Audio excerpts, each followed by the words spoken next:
যে এবার বিশ্বকাপ খেলা নাকি হচ্ছে কালো জাদুর মাধ্যমে, কালো জাদু, ব্ল্যাক ম্যাজিক।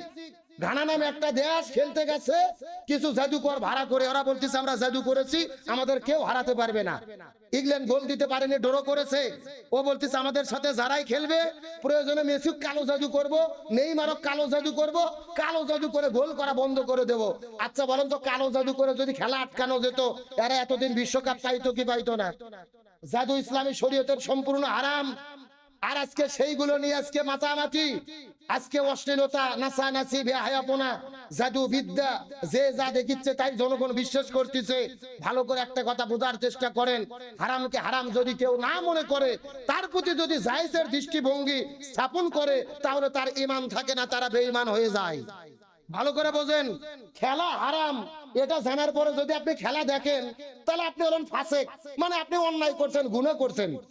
কিন্তু যদি মনে করেন কিসের হারাম, ওটা দেখি ভালো কাজই তো, তখন কি হবে? শুধু অন্যায় আর গুনাহ হবে না, তখন কি নষ্ট হবে? ঈমান নষ্ট হবে, কারণ আপনি হারামকে হালাল মনে করতেন।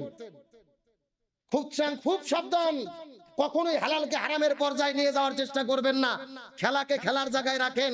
আজকে আমার মনে কষ্ট লাগে, আজকে খেলার জন্য আমরা ঈমান হারা হয়ে যাচ্ছি। অথচ দাজ্জালের ফিতনা যখন শুরু হবে, ডান হাতে জান্নাত দেখাবে, বাম হাতে জাহান্নাম দেখাবে, ওই দাজ্জালের ফিতনা থেকে আমরা কিভাবে ঈমান রক্ষা করব, এটাই আমাদের টেনশন। আল্লাহ তাআলা আমাদেরকে হেফাজত করুক, বলেন আমিন। আমার বন্ধুগণ, মুসলমান ভাইরা, গভীর মনোযোগ লক্ষ্য করুন। হুসাইন রাদিয়াল্লাহু তাআলা ফতোয়া দেওয়ার পরে, হাতের মধ্যে শিশু সন্তান আসগারকে নেওয়ার পরে জালেমদেরকে ডাকতে বলে, ইজিদের বাহিনীরা, আমাদের পানি দেওয়ার কোনো দরকার নাই, কিন্তু নবীর বংশের সন্তান শিশু সন্তান আসগার দুনিয়া থেকে বিদায় নিয়ে চলে যায়, একটা ফোঁটা পানি দাও, তোমরা একটা ফোঁটা পানি দাও, সন্তানটাকে বাঁচাতে চাই।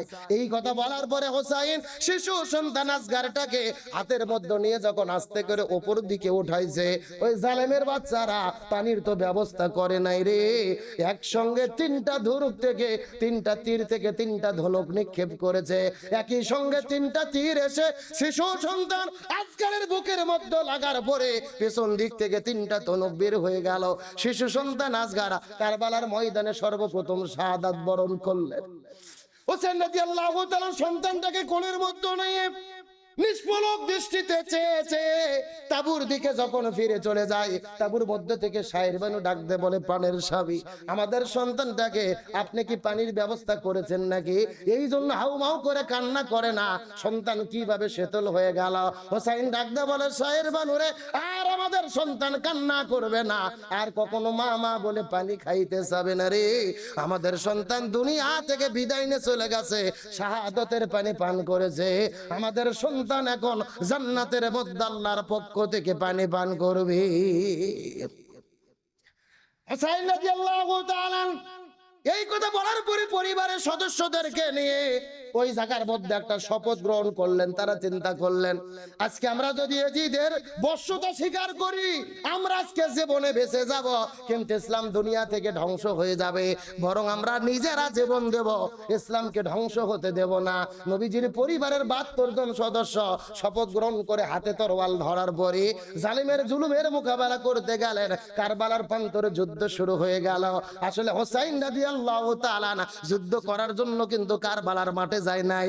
যদি যুদ্ধ করার জন্য যেত, 4000 5000 অন্তত 1000 সৈনিক নিয়ে তিনি কিন্তু রওনা করতেন, কিন্তু যুদ্ধ করার তার কোনো নিয়ত ছিল না।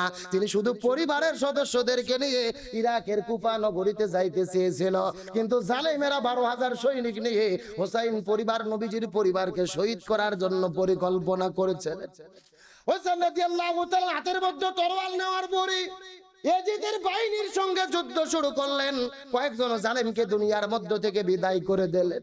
পেছন দিক থেকে সীমার বিল জুলসান হাতের মধ্যে তরোয়াল আনার পরে সর্বপ্রথমে হোসাইন রাদিয়াল্লাহু তাআলা ওই ঘোড়ার পায়ের রগগুলোকে কেটে দিল, ঘোড়াগুলো যেন দৌড়াতে না পারে। ঘোড়া যখন আস্তে করে বালির মধ্যে পড়ে গেল, হাতের মধ্যে তরোয়াল নিয়ে হোসাইন রাদিয়াল্লাহু তাআলা দেহ থেকে কাল্লাটা 100 আলাদা করে দিলেন।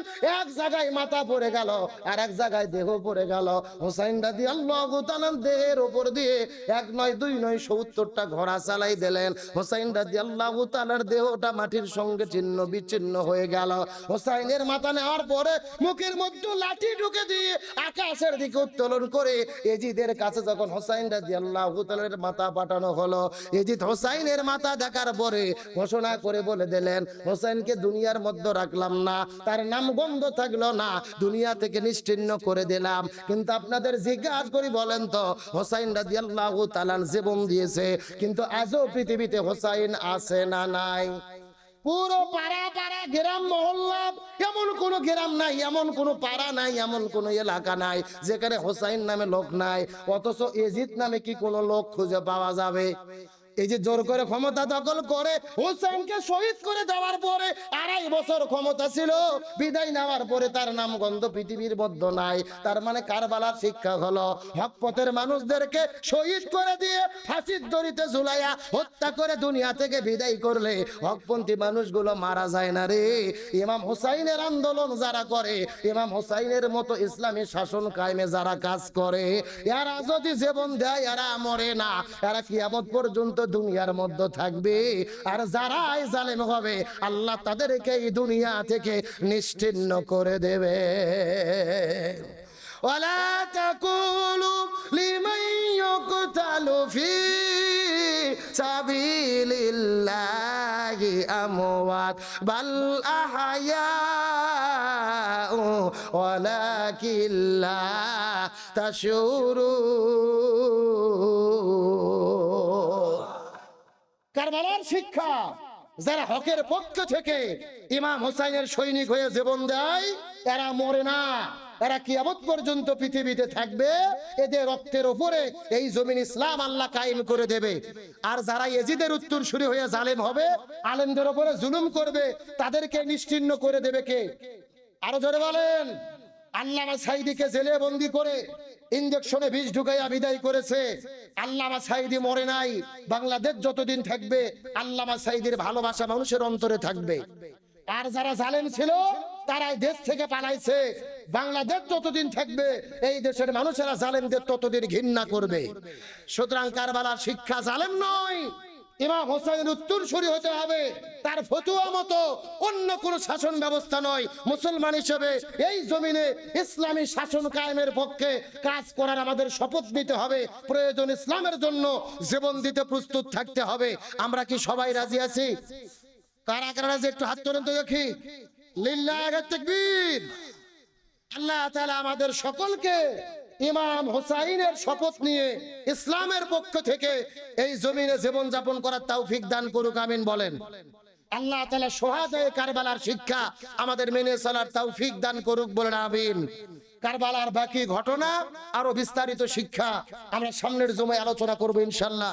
এখন যারা সুন্নাত পড়েন নাই কাবলার জুমা, 4 রাকাত সুন্নাত পড়ে নেন।